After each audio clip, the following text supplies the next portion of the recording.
Mirëmbrëma të gjithëve të nderuar shikues, ky është edicioni qendror i lajmeve, drejt për së drejti në News24. Mirëmbrëma Paruca. Ola, përshëndetje, jemi me Ola Brukon në studio, ndër të tjera do të ndjek.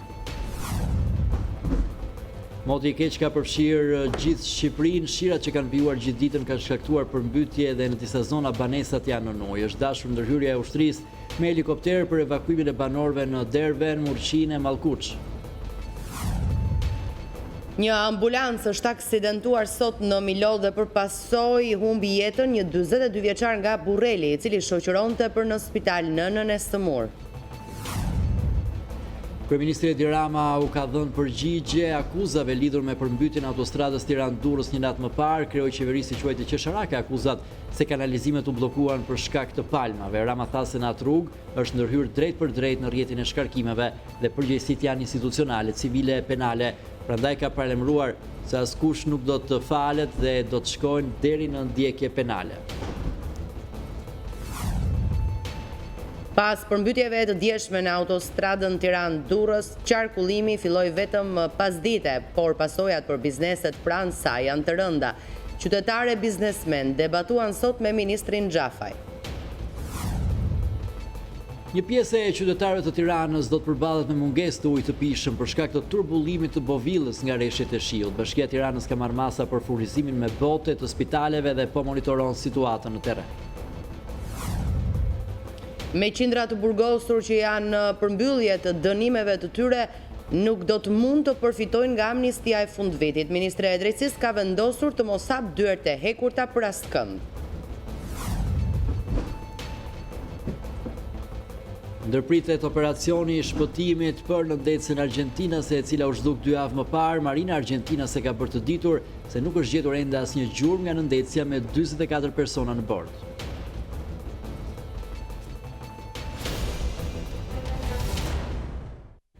Këto ishin disa prej zhvillimeve kryesore, ne do të flasim tani më gjerësisht duke nisur natyrisht me situatën e përmbytjeve.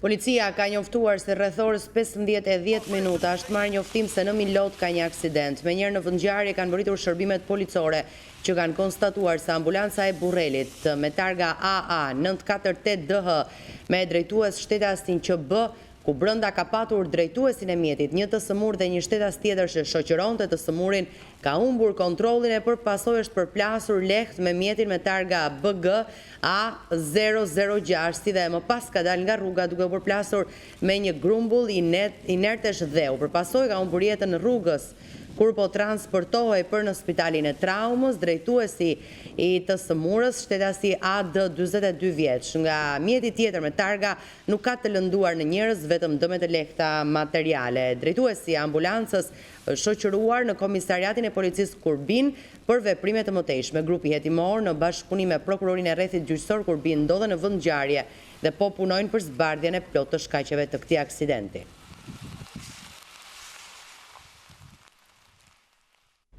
Pasagerët e mbetur të bllokuar gjatë natës në autostradën e përmbytur tregojnë momentet e tmerrit kur uji sipas tyre arriti në afër 1,5 metra dhe ata me not kanë arritur të shpëtojnë duke i braktisur automjetet. Situata po vjen drejt të normalizimit, por sikur shikoni në pjesë të autostradës para City Park ka akoma prezencë uji dhe balte, tu është diku ke 20 centimetra.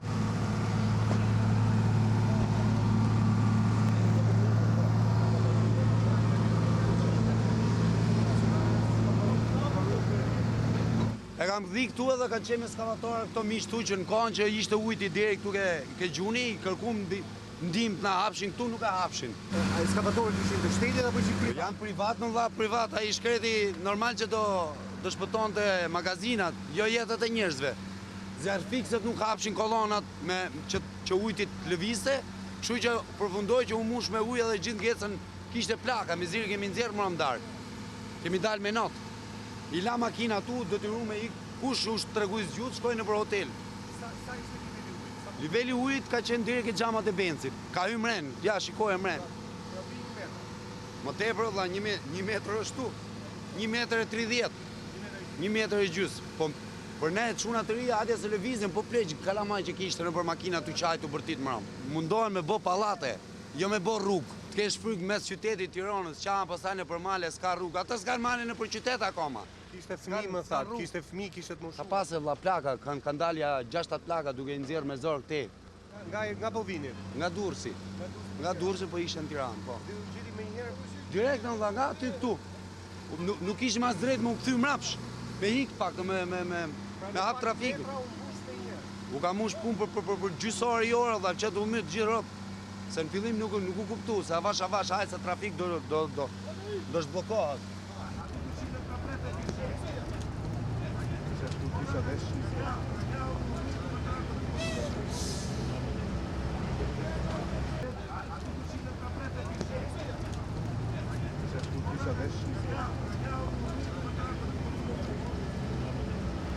Automjeti juaj? Po, ja. E braktisët dje këtu E automjetin? praktisëm si ju vajti ujë deri këtu, la qa do benim me, do benim not. Vajtëm në hotel, po ben gjëna ora 6 mbas dite. S'kemi lëvizur vëndi? S'kemi lëvizur, vetëm vajtëm te hoteli që u qetësuam, u ngruam pak, u ambientuam. Kupton, tani po përpiqemi ta marrim, po Ka dalë jashtë përdorimi? jashtë përdorimi. Ja, shikoj vetë. Sa veta keni qenë të bllokuar dje? Unë me Nipsen, me 2 veta, na ishim për Tiranë, po na zuri erdi pa pritur fare, kupton. Vetëm kur e pam veten të mbuluar. Nuk ishit të shkonit as në rrugë sekondare? Jo, vetëm hapëm dyrë, dolëm, u futëm në ujë deri këtu dhe vajtëm me vrap në hotel. S'kishim mënyrë tjetër çfarë bëjmë. Shohim që shumë automjete janë larguar. Sa automjete mbeten bllokuara? Shumë plot, kjo ishte me makina, po i morën me karotresa tani të roqen. Edhe ne na erdhën këta shokët për ta tërhequr, po s'dim çfarë do bëjmë. Ndjet frikë, ndjet panik?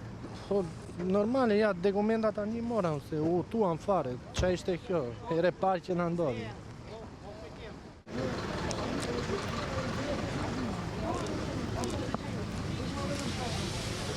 E braktisët makinën dje? Po, normal. Ja ku kena këtu. Sa ishte niveli i ujit? Se di se kena pasë, ka qenë darkë, ka qenë erë.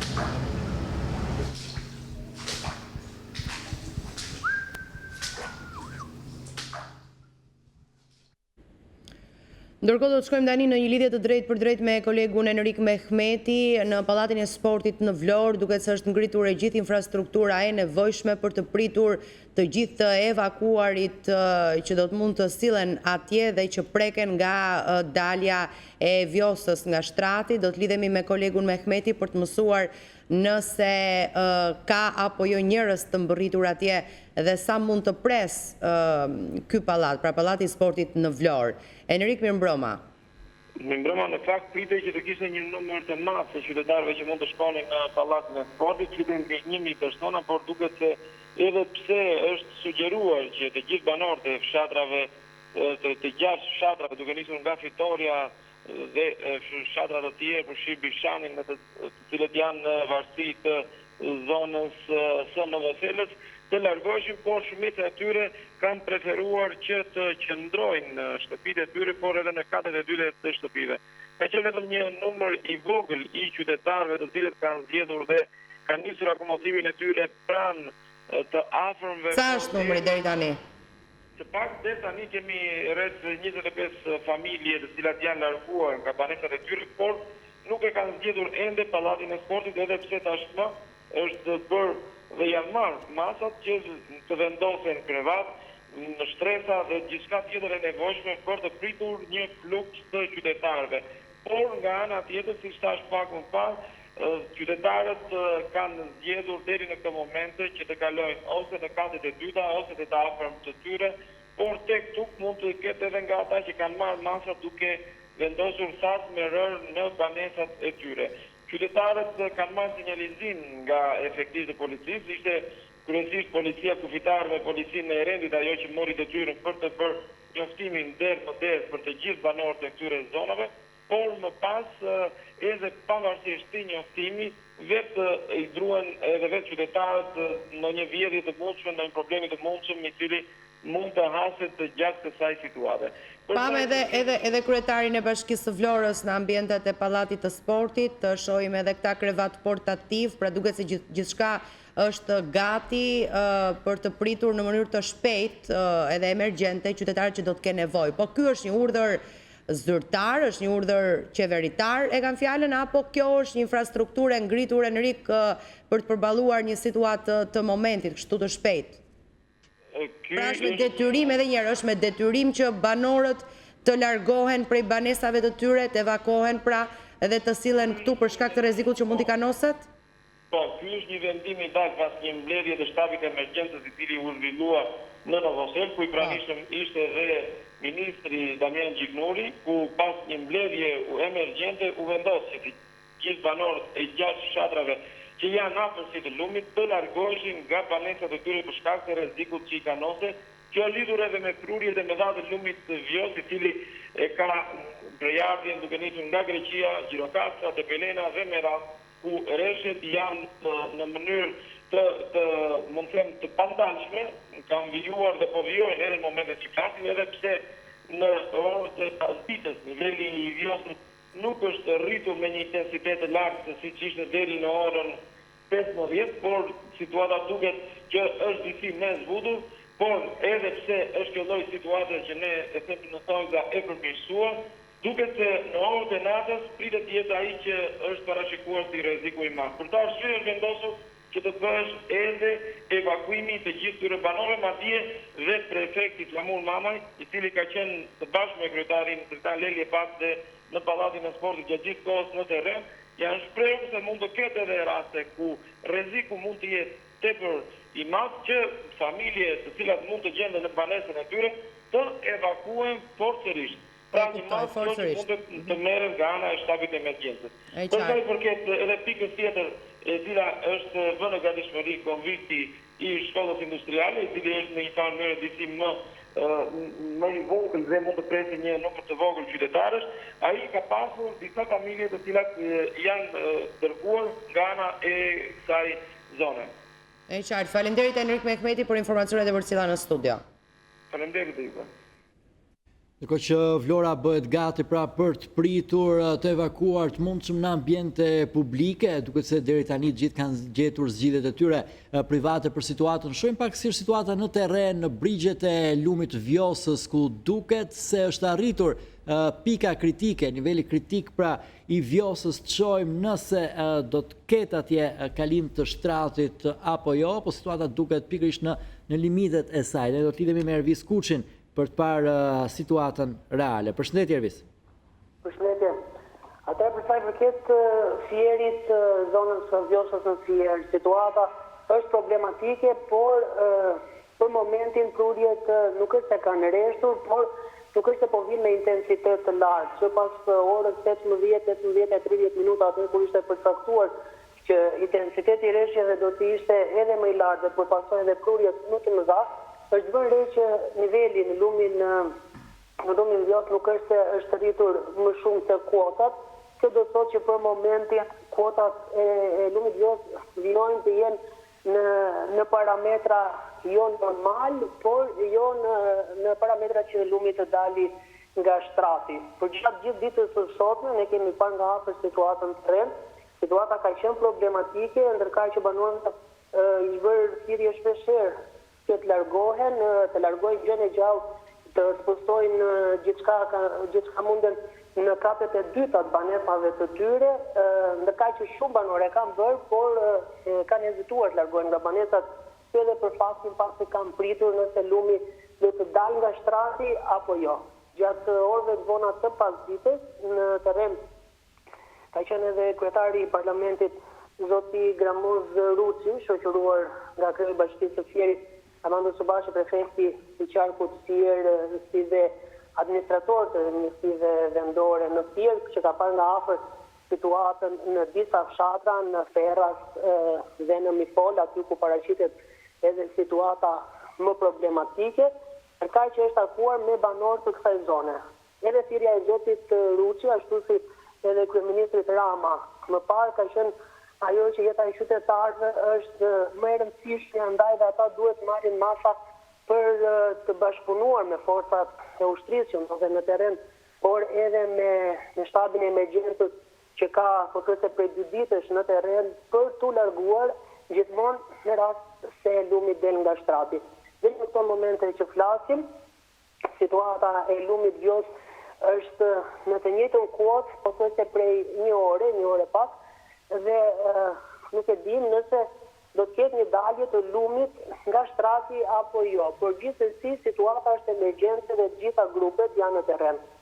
Ndërkohë që në Fier janë bërë gati edhe ambientet se ku mund vendosen persona që do të evakuohen gjithmonë nëse lumi do të dalë nga shtrati. Janë 2 ambiente vendosur në ambientet e shkollës Bujqësori Rakip Kuleziu dhe në konviktin e shkollës Jakov Zoda në qytetin e Fierit, rreth 200 ambiente në shkollën Rakip Kuleziu dhe po aq edhe në mjediset e Jakov Zodës janë gati për të pritur ata persona të cilët do të largohen nga banesat e tyre me forcë ose me dëshirë në momentin që lumi mund të dalë nga shtrati. Por aktualisht situata është në të njëjtin stad, lumi është në të njëjtin stad që ka qenë edhe më parë. Qartë. Ervis të falenderoj, Ervis Kuçi, pra kjo është situata në të 2 anët e lumit të Vjosës, si në Vlorë dhe në Fier, janë gati ambientet për të pritur njerëzit në rast se Vjosa del nga shtrati, është në limite,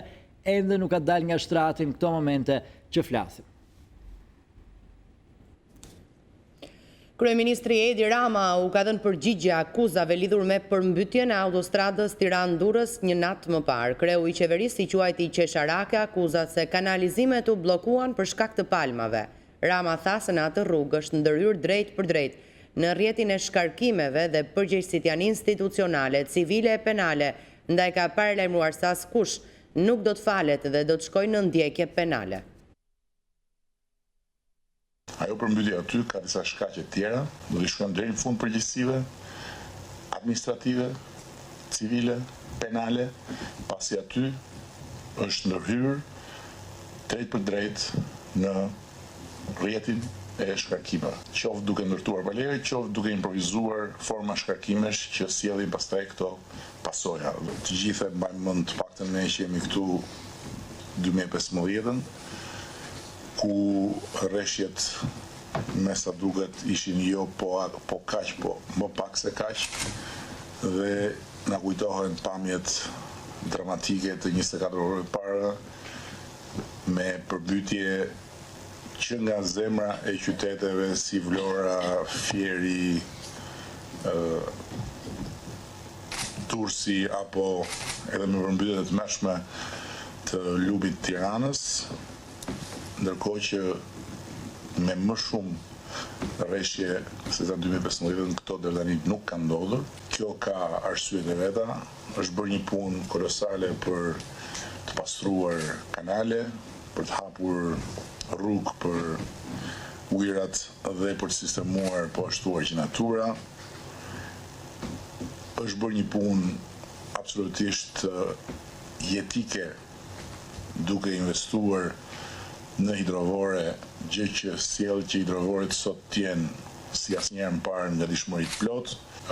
Falënderimit për kryetarin e Partisë Demokratike, për mirëkuptimin që tregoi në ditën e mbrëmshme, duke ndërprer në kohë të arsyeshme diskutimet e kërkuar nga Partia Demokratike në kuvend për të dhënë mundësi që të jemi të gjithë angazhuar në këtë punë dhe për qasjen e tij të sotme.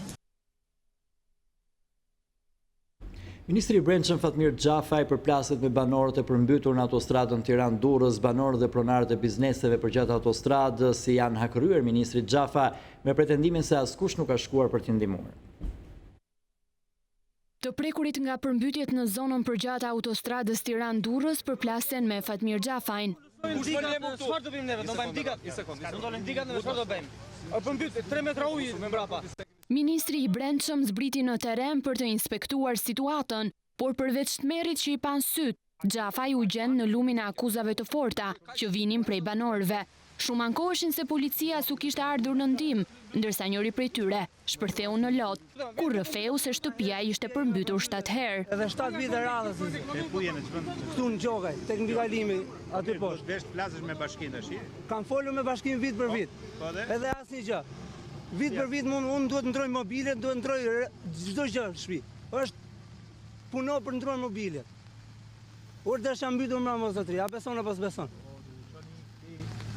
Ne kemi patur prezencë, mbrëm kemi qenë këtu në bashkinë e Vorrës gjatë gjithë natës. Mirë, do ta merrni atë. Patjetër. Po.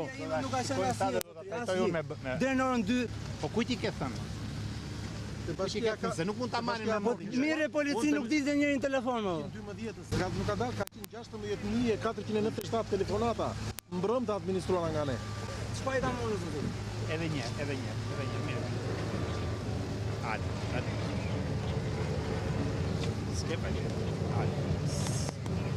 Pavarësisht se Fatmir Xhafaj shprehu gatishmërinë për t'i ndihmuar, të dëmtuarit u treguan skeptik. Kërkoni taksa drejt që marr. Këto vrasin në ditën lekën, ku dëgjojmë lekën, këto vjedhim ne, do bëjmë. Pse më duhet vjedhë?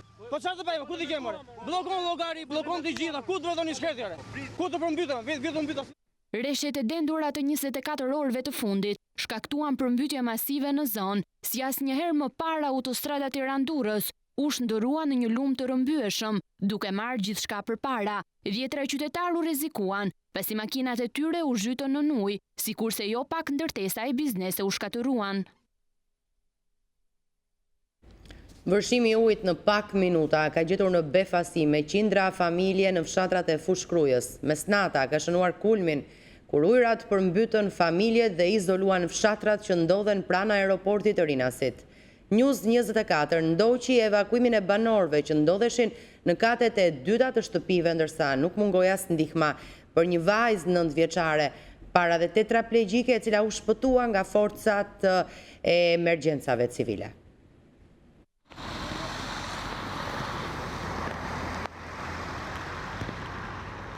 Ndodhemi në zonën e Fushkrujës, ku qindra banesa janë në ujë prej disa orësh. Këto janë forcat e emergjencave civile, të cilët në bashkëpunim me Bashkinë e Fushkrujës po evakuojnë banorët, të cilët janë të shumtë. Ata kanë hipur në katet e dyta për të shpëtuar, le të themi, përmbytjeve të bashkimit të dy lumeve, siç është ai lumit Gjol dhe lumit Zez. Këto janë një prej familjeve në këto momente që po del nga banesa e tyre.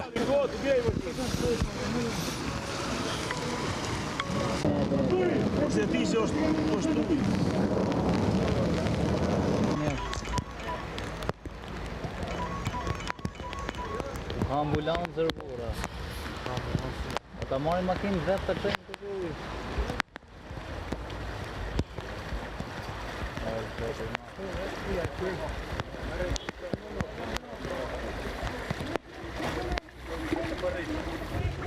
Kafe baril, Luli. Kafe baril.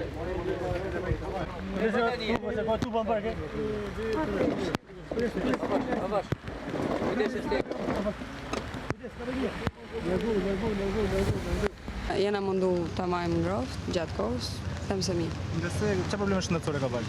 Goza është paraplegjike, nuk e ecën, nuk flet, por nuk as ushqehet vetë. Në shtator ka bërë operacionin që kemi vënë tubin në stomak. Edhe e ka domethënë komplet hapur, ushqehet nga tubi. Ka tubin në stomak. Për sa kohë ishte mbetur në banesë? Deri në 12:30 ka ardhur ujë. 12:30 natës. Dhe prej atë kohë kemi vetëm ka dash zoti që kemi pas katin e dytë. Jena në gjithë direkt, që ka arë shumë shpejt. Ishte momenti shumë i shpejt, vetëm ka marrë fëmijët asgjë. Absolutisht kati i parë i gjithë ka... I gjithë. Dohën, po të futesh e mrena, dëzajnë të komplet.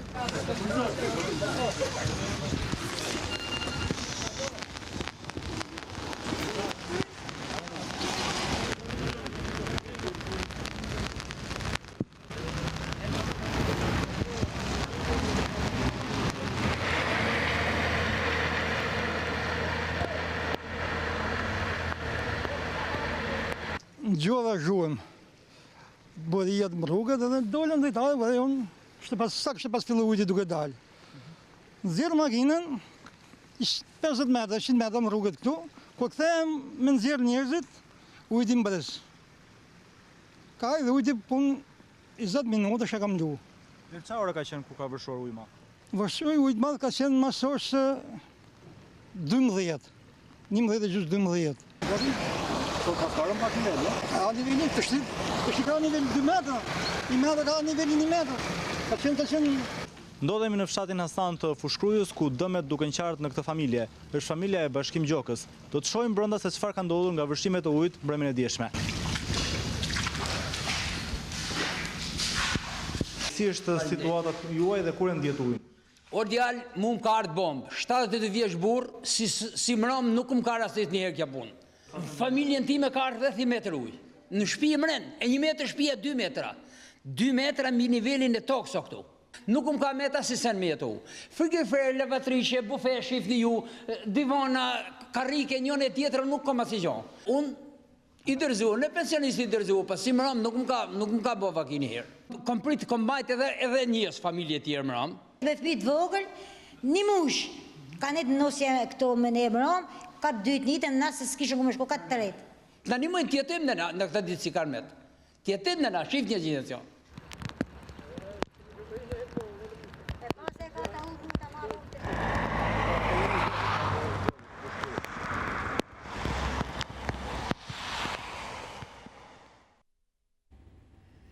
Do të vazhdojmë me të tjera zhvillime me të njëjtën temë, shëmbet ura që të çonë në qafshtam duke lënë të izoluar banorët e disa fshatrave. Ura ishte vetmja mundësi që të çonë në qafshtam aty ku ndodhet fabrika e ujit, kampi punëtorëve si dhe 3 fshatra. Siç mund të shihet edhe në pamje, ura është shkatruar totalisht nga shirat e fundit edhe pse së bashku me rrugën hyrëse në qafshtam ishte inauguruar vetëm 3 vite më parë në dhjetor të 2014-s.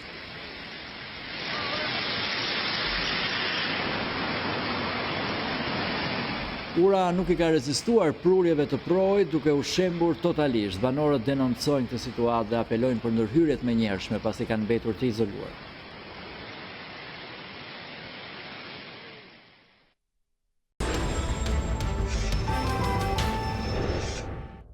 Rikthehemi sërish së bashku në transmetim të drejtë për drejtë, vijon edicioni qendror i lajmeve. Qyteti Tiranës do të vuajë pjesërisht mungesën e ujit të pijshëm për shkak të turbullirës në basenin e Bovillës. Rreshjet me intensitet kanë turbulluar pellgun ujmbledhës dhe kanë sjellë stakimin e impiantit të përpunimit të ujit deri në kthjellimin e ujit nga Bovilla. Bashkia e Tiranës ka marrë masa për furnizimin me bote të spitaleve dhe po monitoron situatën në terren. Rreshjet e shiut me intensitet të lartë kanë shkaktuar probleme në furnizimin pjesërisht të Tiranës me ujë të pijshëm. Liçeni i Bovillës ka një turbullirë të lartë e cila nuk lejon që uji të kalojë në impiantin e përpunimit për të shkuar më pas te familjet e kryeqytetit.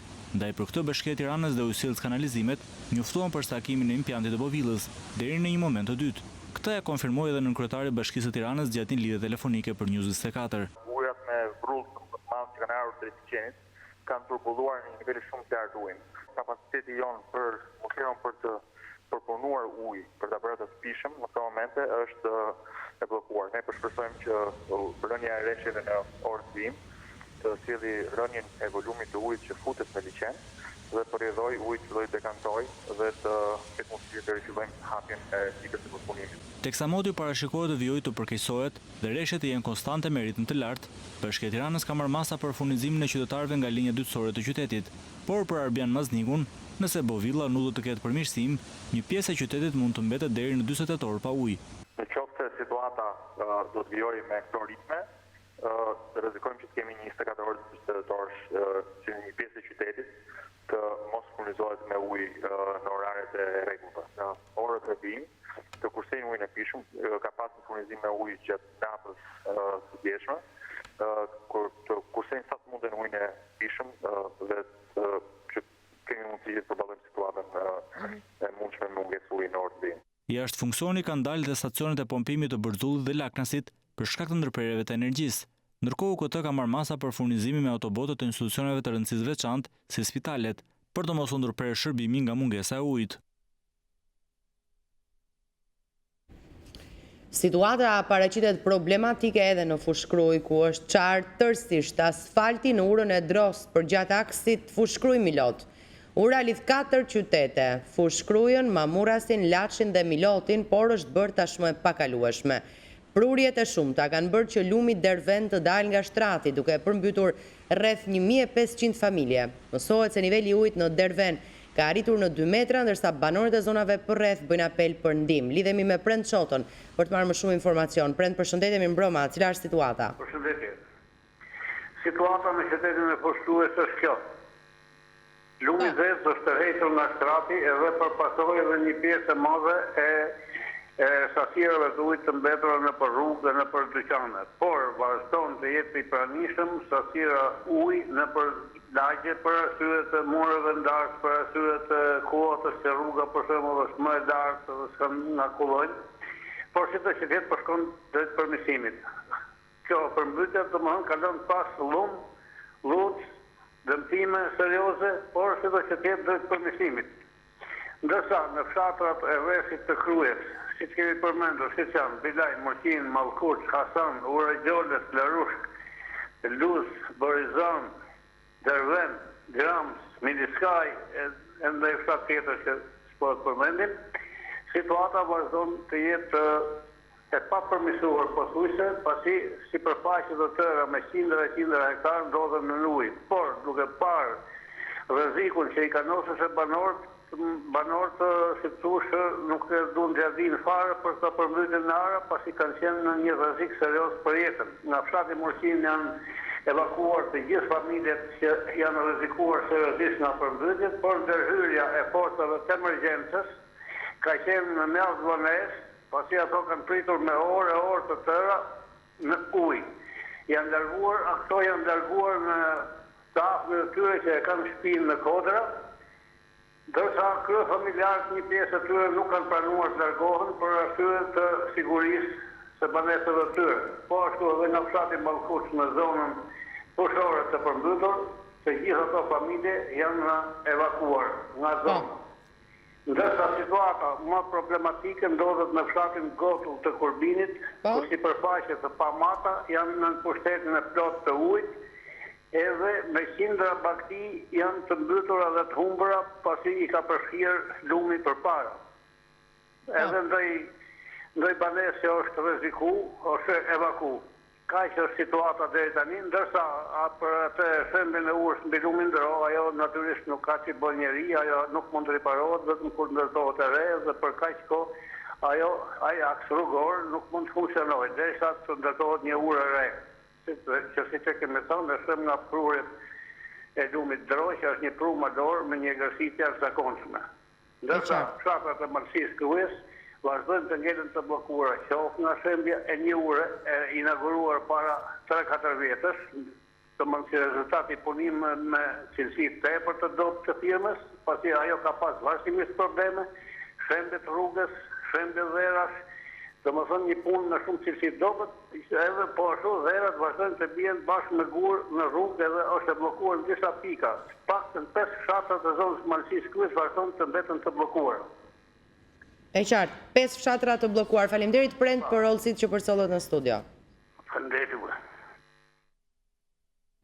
Ministri i Bujqësisë Niko Peleshi ka inspektuar nga afër situatën në urën e Mifolit në lumin Vjos, prej ku bëri apel banorëve të zonave përreth që të evakuohen sa më parë prej antej. Pra shikohet një situatë kritike, duhet shmangur katastrofa, deklaroi ministri Peleshi. Jemi pranë kufive të vitit 2015, pra parashikohet një situatë që mund të jetë shumë kritike edhe duhet shmangur katastrofa. Për këtë arsye, vlerësoj momentin për të bërë thirrje gjithë banorëve të zonave pranë brigjeve të lumenjve, të prejnve, pranë derdhjes në det, të evakuohen, të largojnë bagtit. Një proces që tani ka filluar, shtabi emergjencave pranë prefekturës së Fierit me bashkinë e qytetit dhe gjithë forcat e tjera kanë bërë paralajmërimet e tyre, ka filluar evakuimi dhe largimi i bagtive në Darzez, por situata do të keqësohet. Po mundohem ta mbajmë në kontroll edhe në intensitet të plot hidrovorët e zonës, të gjithë janë duke punuar, janë të furnizuar me linja 2 fishe të energjisë elektrike, pra energjia elektrike është e pandërprer, po punojnë me kapacitet të plot, por kjo është një situatë e jashtëzakonshme, duhet ta pranojmë. Kështu që për të shmangur çdo eventualitet, çdo katastrofë, shikoni që niveli i lumit Vjos ku është në 6 metra, pra është në nivelin kritik, duhet të përgjigjemi edhe të komunikojmë me numrin 112 për çdo rast emergjence, që është numri i shtabit qendror të emergjencës. Moti i keq ka sjellë përmbytje edhe në Shijak. 20 familje janë evakuar ndërsa lumjerëzen është bërë zot i shtëpive të tyre. Le të ndjekim bashkë raportimin e koleges Klodiana Haxhiaj. Të dëshpëruar e pa shpresë banorët e lagjes Erze në qytetin e Shijakut i bëjnë apel bashkisë por edhe qeverisë të ndërhyjë për të sistemuar shtratin e Erzenit, i cili 6 vitet e fundit i ka përmbytur po kaq herë banesat e tyre. Uji mëngjesin e sotëm ka arritur 1,5 metra apo 2 metra, duke mbuluar edhe katet e para dhe rrezikon që uji të shkojë deri në katet e dyta ku janë të strehuara disa familje. Ka rash shiu ke korende. Na merë plak, kam fiksa atje dhe rjerët. Kam vetëm burit smuni invalid, vetë jam smuni i qësy. Gjesë nga ora 5 e gjysë u ishte në vot. Pasaj për gjysë more u fut katë e parë. Fëmijët ku i ke? I kam zjerë deri, më rom nga shtëpia. Para 2 vjetë me jam dy deri katin e dytë. Shalë të mbetet me kaq, nuk i di.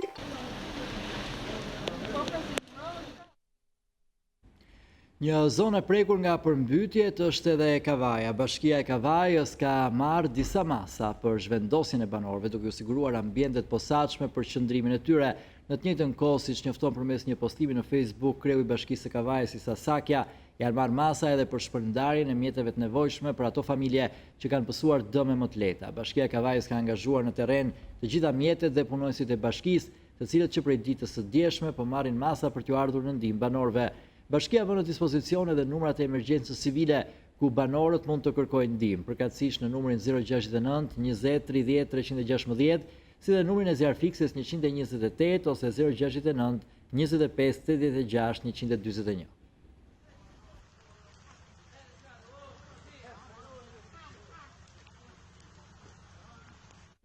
Rreshjet e dëndura të shiut kanë sjellë probleme edhe në qytetin e Pogradecit. Shtëpitë anës rrugës janë përmbytur ndërsa banorët kërkojnë ndihmë nga instancat përkatëse.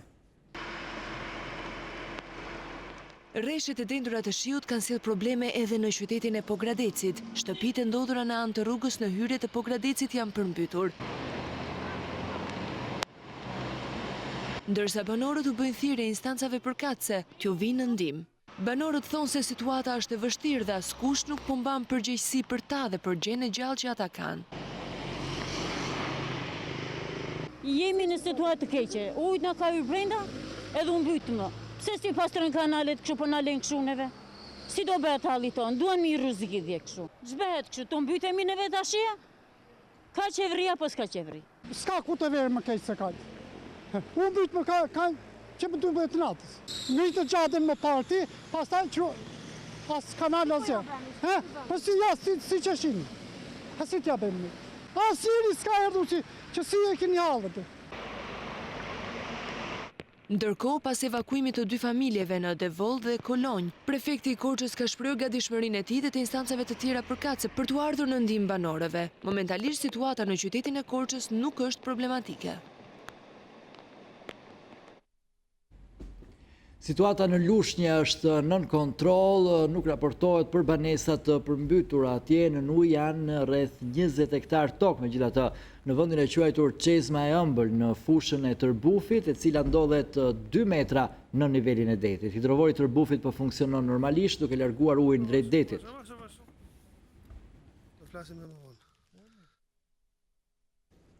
Ura 200 vjeçare Ali Pashës që lidh Tepelenën me fshatin Bëçisht rrezikon të shëmbet si pasojë e vërshimit të ujrave të dëndura pas rreshjeve të pandërprera të shiut. Situata në Tepelen duket e rëndë edhe për 8 familje të lagjes së poshtme të qytetit. Lagja Gurës, një pjesë e mirës së cilës janë evakuar pasi uji Vjosës rrezikon të përmbyt banesat e tyre. Rreshjet e pandërprera kanë shkaktuar edhe bllokimin e qarkullimit të lirshëm të automjeteve në ujin e ftohtë Tepelen, që aktualisht është i kalueshëm me vështirësi vetëm në një aks. Sipas informacioneve nga Bashkia e Tepelenës, të gjitha njësitë administrative të saj janë pa energji elektrike, ndërsa aksi rrugor Bënç-Lekdush është i bllokuar në disa segmente për shkak të rrëshqitjes së dherave. Po kështu, në njësinë administrative Lopës ka një segment rrugor të rrugës nacionale të bllokuar si pasojë e inerteve në rrugë të ardhura nga fshati Martallos. Dëme ka patur edhe në toka bujqësore, disa hektar tokull ishte e premtari janë përmbytur.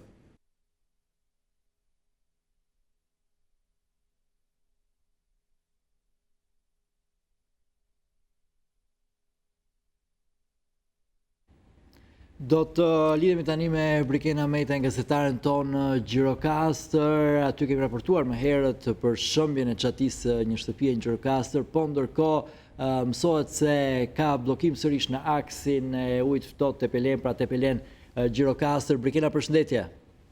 Përshëndetje, Edvin. Qëndrojmë në fillim të rruga, është bllokuar krejtësisht qarkullimi mes Tepelenës dhe Gjirokastrës?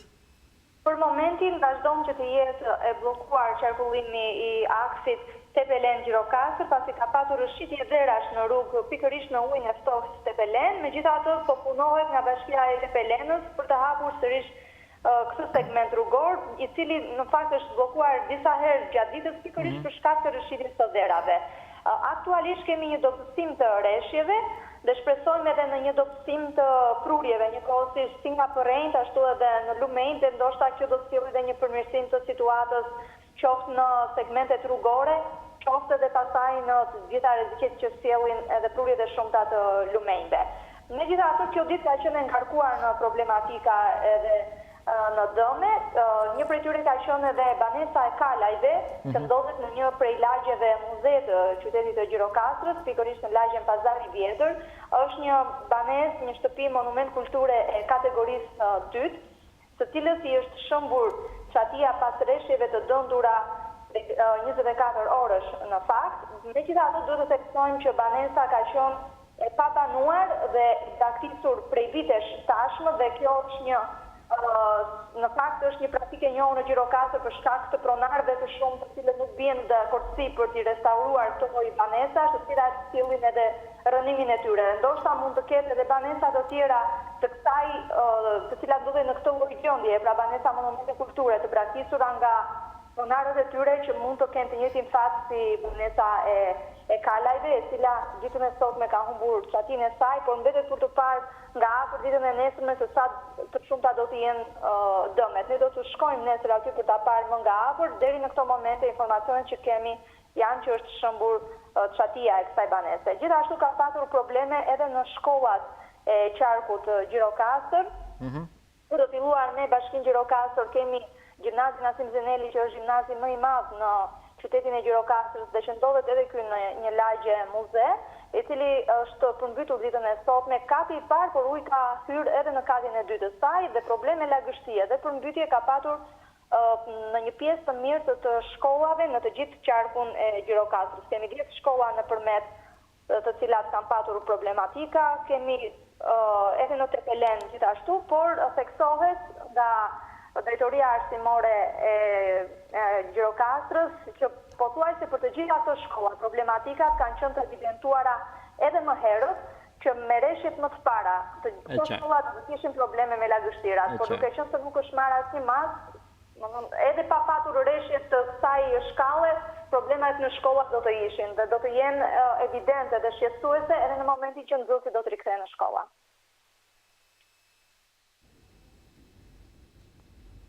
Po, Brikena, faleminderit, ishte Brikena Mejta pra me këtë raportim nga Gjirokastra për gjithë problematikën atje, i bllokuar sërish aksit Tepelen Gjirokastër, ka rrëshqitur sërish dherat atje, po punohet për të normalizuar situatën në rrugë.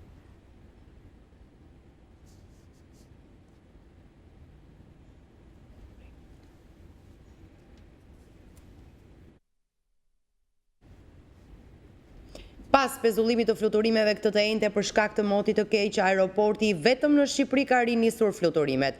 Aviacioni civil bën me dije se edhe 2 avionët të cilët devijuan fluturimet për në Shkup dhe Bari për shkak të motit të përkeqësuar një ditë më parë, sot në orët e para të mëngjesit janë ulur në Rinas. Aeroporti Rinasit i vetmi në Shqipëri ka rinisur fluturimet të cilat ishin ndërprerë këtë të enjte në orën 22.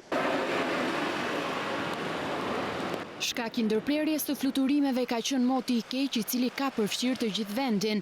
Një ditë më parë, 2 avion të cilët mbërritën në aeroportin e Rinasit, pasi qëndruan për rreth 20 minuta në ajër, u detyruan të largoheshin për në Shkup dhe Bari. Këtë të premte, autoriteti i aviacionit civil njofton se pas përmirësimit të kushteve atmosferike, avioni që shëndroi në Shkup është rikthyer në Tiranë, gjithashtu dhe avioni në Bari është rikthyer në aeroportin e Rinasit. Aviacioni civil bën me dije se pavarësisht se pista është e pastër dhe plotësisht operative, ka një prezencë uji në zonën perimetrale të aeroportit, e cila ka afektuar edhe rrugën lidhse me pistën.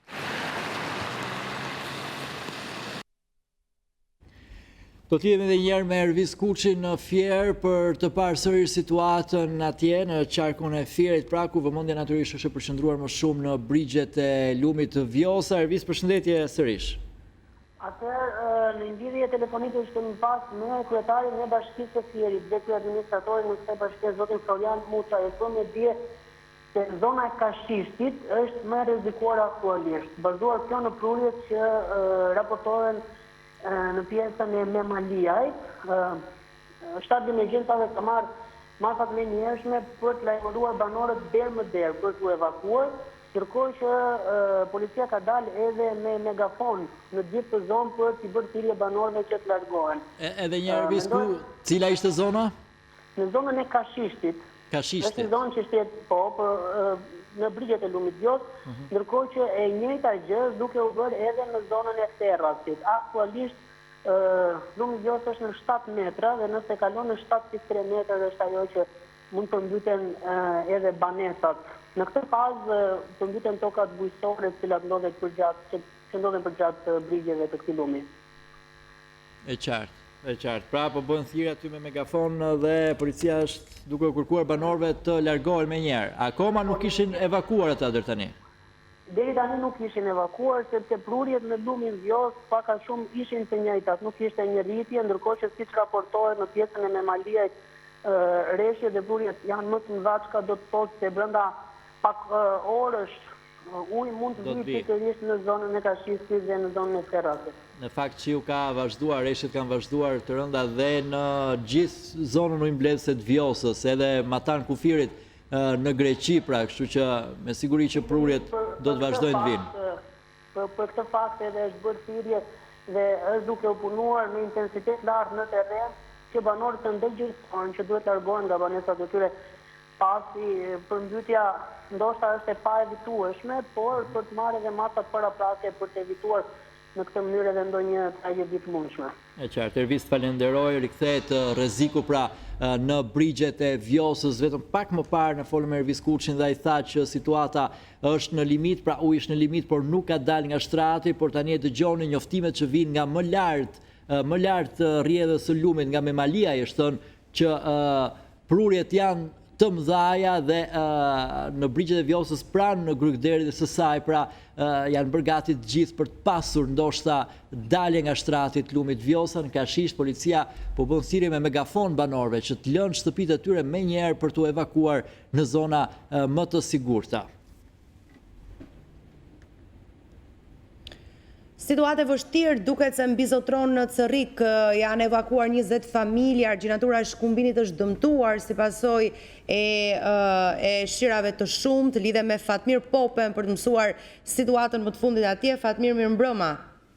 Mirëmbrëma, ju përshëndesim nga Elbasani edhe në këtë qark gjatë orëve të pasditës së sotme, ndërsa kishin munguar probleme serioze për shkak të motit keq, tashmë nuk mundësohet më një gjë tillë pasi janë evidentuar edhe problemet e para. Situatë më e rënduar është krijuar për shkak prurjeve të shumta të lumit Shkumbin në zonën e Cerrikut, në njërin prej lagjeve të kësaj bashkie, ku rrezikohet përmbytjet e stacioni pompave të ujit Pishëm, por ajo që është edhe më problematike është rreziku i përmbytjes së banesave të 20 familjeve, po në qytetin e Cerrikut, për cilët është paralajmëruar se duhet të bëhet evakuimi i tyre, duke qenë se situata po bëhet gjithnjë e më rrezikshme për jetën e këtyre familjarëve. Ndërkaq nga vërshimi i ujit për shkak prurjeve të shumta të lumit Shkumbini, i cili ka dalë nga shtrati në disa segmente të rrjedhës së tij, janë përmbytur toka bujqësore dhe disa sera, duke shkaktuar dëme të konsiderueshme. Ndërkaq, po kështu janë raportuar rrëshqitje dherash në disa fshatra, po kështu edhe në Librazh në një lagje të fshatit Gjyrë dhe në një lagje të fshatit Vulçan në njësinë administrative të Otorlishtit. Po kështu rrëshqitje ka patur dhe blokim rrugësh edhe në njësinë administrative të Orenjës, por burime zyrtare nga Bashkia e Librazhit raportojnë se po punohet intensivisht që të gjitha segmentet rrugore të mbahen të hapura dhe situata të jetë nën kontroll. Ndërkaq vazhdon të jetë problem edhe mungesa e furnizimit me energji elektrike në disa fshatra malore të disa prej bashkive të këtij qarku. Kështu bëhet e ditur se ende nuk është rikthyer energjia në disa fshatra të Bashkisë Librazhit, Bashkisë së Prenjasit, në bashkinë edhe fshatrat bashkisë Gramshit edhe në disa fshatra malor të bashkisë Elbasanit. Këto janë disa nga detajet e situatës krijuar gjatë orëve të fundit në bashkinë Elbasanit për shkak të përkeqësimit të modit, por edhe prurjeve jashtëzakonisht të mëdha që sjell lumi shkumbin, po kështu edhe përrejt malor që e furnizojnë atë. Ndërkaq dy përrejt që përshkojnë lagjet perifike të qytetit Elbasanit, Proj Sarani të i Manasderës vazhdojnë të kenë prurje gjithnjë në rritje, por fatmirësisht deri tani nuk ka përmbytje të banesave që ndodhen përgjatë brigjeve të tij apo në segmentet fundore në kryeqytetin e këtyre dy porrejve, të cilët shpesh janë në mot merreshje të bendura bën kërcënim serioz për jetën e familjeve përgjatë brigjeve të tij. E qartë. Faleminderit Fatmir për informacionet e përcjella në studio. Ne ndërkohë do të lidhemi tani me zotin Afrim Qendror, drejtori i autoritetit rrugor shqiptar. Akset rrugore në fakt kanë qenë ato që kanë shfaqur edhe problematikat më të mëdha gjatë këtyre 2 ditëve të rreshjeve të dëndura dhe motit të keq. Zoti Qendror, përshëndetje. Mirëmbrëma, përshëndetje. Si është situata në këto momente që flasim, cilat janë akset më problematike? Atëherë, në momentin që flasim, përgjithësi situata dhe kalueshmëria në akset rrugore në gjithë territorin shqiptar është e mirë. Kemi vetëm 2 akse, pikërisht në qytetin e Gjirokastës, në liçenin e Virojt, në atë segment rrugor, kemi dalje të ujrave në nivel të konsiderueshëm mbi sipërfaqen e rrugës dhe specialistët e autoritetit rrugor në bashkëpunim të ngushtë dhe me policinë e shtetit dhe policinë rrugore e kanë të bllokuar këtë segment rrugor në momentin që flasim.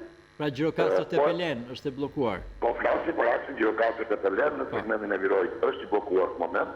Monitorohet në mënyrë të vazhdueshme nga specialistët që janë aty në terren në bashkëpunim me policinë e shtetit. Kemi një problematik në aksin Tepelen përmet, pikërisht në zonën e Dargotit. Para 30 minutash ka një shkarje verash në atë segment. Janë duke punuar apo mjetet e firmës kontraktuese aty në bashkëpunim me specialistët. Mendojmë që në kohë të shkurtër ta hapim edhe këtë segment rrugor, ndërsa në segmentet e tjerë kalueshmëria është e mirë. Kemi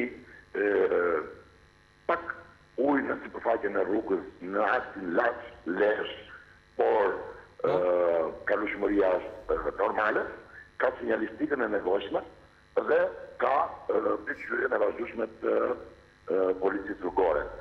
Gjitha akset e tjera janë kalueshme.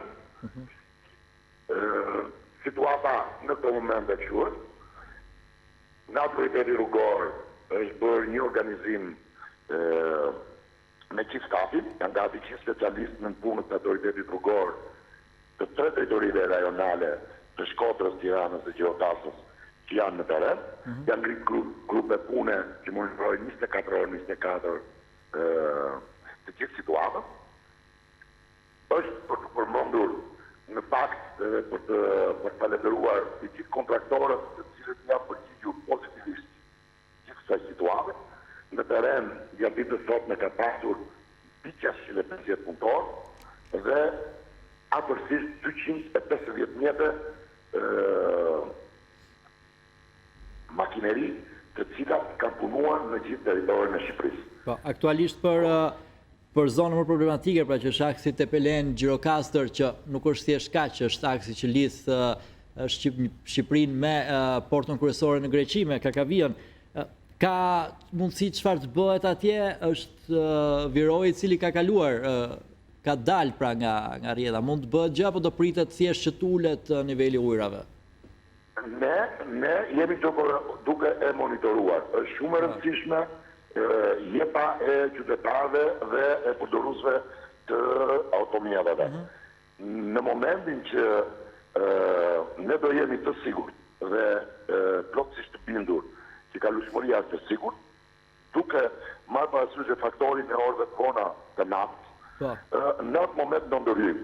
Janë bërë të gjitha hapat të tura nga autoritetet dhe nga kompania kontraktore aty, por jemi para kësaj situate. Gjatë ditës sotme jemi munduar, është hapur për disa orë dhe në këtë orë është mbyllur prapë. Kështu ne do presim gjatë natës, realisht në këtë segment rrugor, për shkak sepse rruga është ngjitur me liçenin natyral të Viroj, jemi në pritje dhe në monitorim të vazhdueshëm.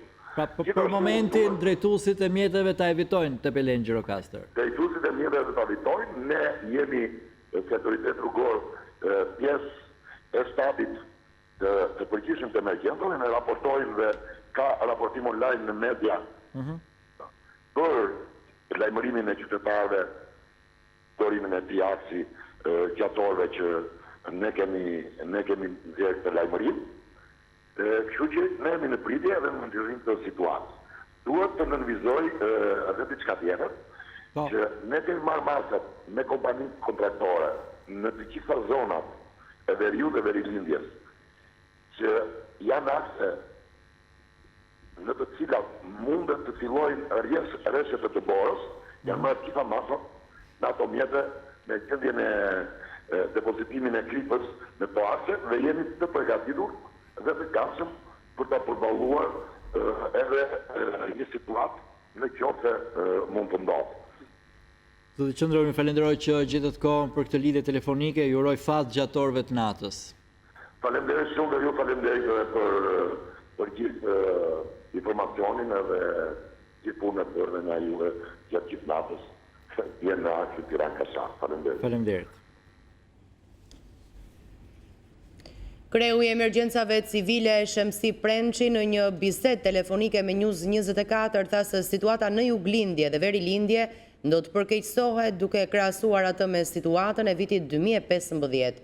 Ai kërkoi që qytetarët e prekur nga përmbytjet e 2015-s të marrin masa që të mos rrezikohen sërish. Në të gjithë territorin e Shqipërisë ka pas rreshe me intensitet të lartë. Situata më problematike ka qenë në rajonin e Tiranës, kryesisht për gjatë lumit Tirana dhe në aksin rrugor Vor-Tiranë, në aksin rrugor Fushkruj-Rinës dhe në aksin rrugor Fushkruj-Milot në zonën e Thomanës. Po kështu ka patur situatë problematike, daljet të Lajmeve nga shtrati dhe prezencë ujë në mbi sipërfaqen e rrugës në aksin rrugor Gjirokastër-Kakavi. Pas ndërhyrjes në trafikndarsën e superstradës Tiranë-Durrës, ujërat janë tërhequr në sistemin e kanaleve kulluese dhe tani po punohen nga kompania për sistemimin e këtij segmenti rrugor problematik. Pritet që situata do të përkeqësohet në rajonin juglindor dhe jugperëndimor për shkak të rreshjeve të shumta që kanë dhënë në territorin e pjesës veriore të Greqisë dhe mund të kemi problematika të përmbytjeve që shkojnë në nivelin e përmbytjeve të 2015-s.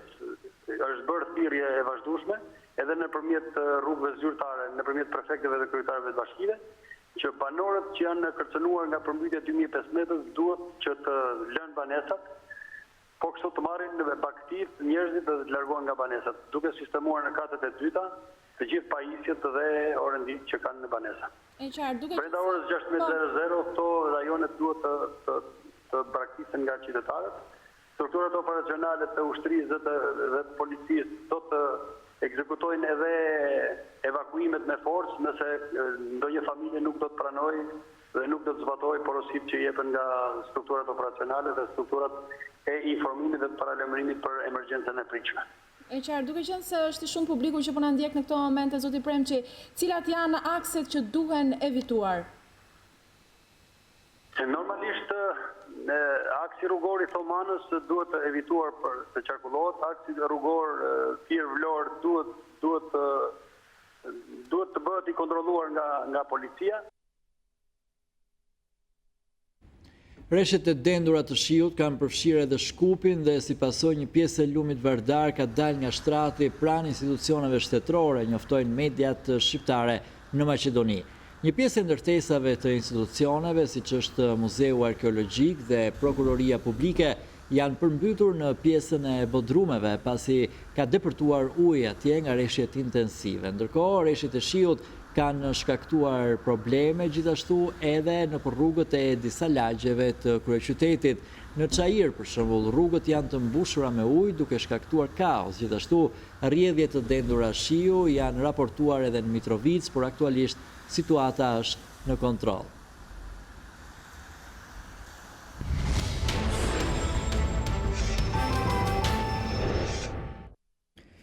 Me qindra të burgosur që janë në përmbyllje të dënimeve të tyre nuk do të mund të përfitojnë nga amnistia e fundvitit. Ministria e Drejtësisë ka vendosur të mos hap dyert e hekurta për askënd, ndërsa po shem mundësinë e përjashtimit nga amnistitë e ardhshme të atyre që kanë kryer veprën penale të dhunës në familje. Nuk është përcaktuar nëse do ketë këtë vit një amnisti. Jemi çik vonë, kështu që nuk besoj që në 2017 do ketë një amnisti drejtuar parlamentit. Nuk do të ketë. Por ajo që është shumë e rëndësishme është që i përket dhe këtij aktiviteti, është që në çdo lloj amnisti që do propozohet nga Ministria e Drejtësisë, rastet e dhunës në familje nuk do të gjejnë vend në këtë amnisti. Dhe pastaj do të ngelet fjala e fundit kuvendit për të vendosur nëse do ta miratoj propozimin e Ministrisë së Drejtësisë duke përjashtuar rastet e dhunës në familje. Lutem. Opozita u shfaqe përçar në mbledhjen e dytë të Komisionit të Reformës Zgjedhore. Bashkëkryetari demokrat Erd Bylyk-Bashi vuri në krye të prioriteteve identifikimin dhe numrimin elektronik të procesit zgjedhor. Por aleati i Partisë Demokratike Dashamir Shehi artikuloi një tjetër prioritet, ndryshimin e sistemit. Numrimi elektronik është çështje teknike, gjithçka duhet të nisë nga sistemi që është kryefjala e reformës. Do trim të ky sistem që kemi apo do ta ndryshojmë atë? Ky ndryshim sjell më pas automatikisht edhe depolitizimin e komisioneve, u shpreh Shehi. Socialistët nuk u ndalën në detaje, por nuk harruan të thumbojnë demokratët për parat që përdorën për lobim. Përmbytjet nga veriu në jug shmangën debatin politik dhe bën që mbledhja të përfundonte shpejt. Pas gjithë diskutimeve u ra dakord që pranë komisionit ata shohen 8 ekspertë që do të punojnë me amendimin e ligjeve.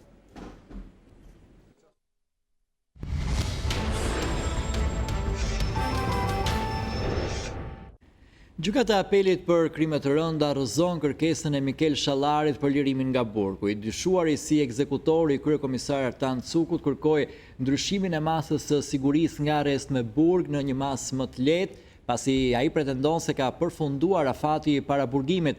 Por sikurse shkalla e parë dhe Apeli vendosi të mos e pranojë kërkesën e tij. Shallari ndodhet për disa muajsh në paraburgim, pasi dyshohet se qelloi për vdekje kryekomisarin më 7 prill të këtij viti në hyrje të pallatit ku ai banonte në rrugën e Kosovarëve.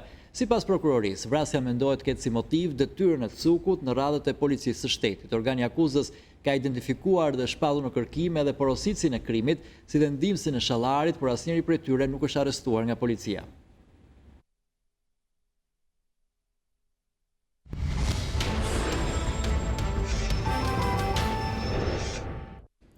Ish këshilltari i presidentit Donald Trump për sigurinë kombëtare, Michael Flynn, ka pranuar se ka gënjur FBI-n gjatë hetimit që kjo agjenci po kryente për lidhjet e tij me Rusinë.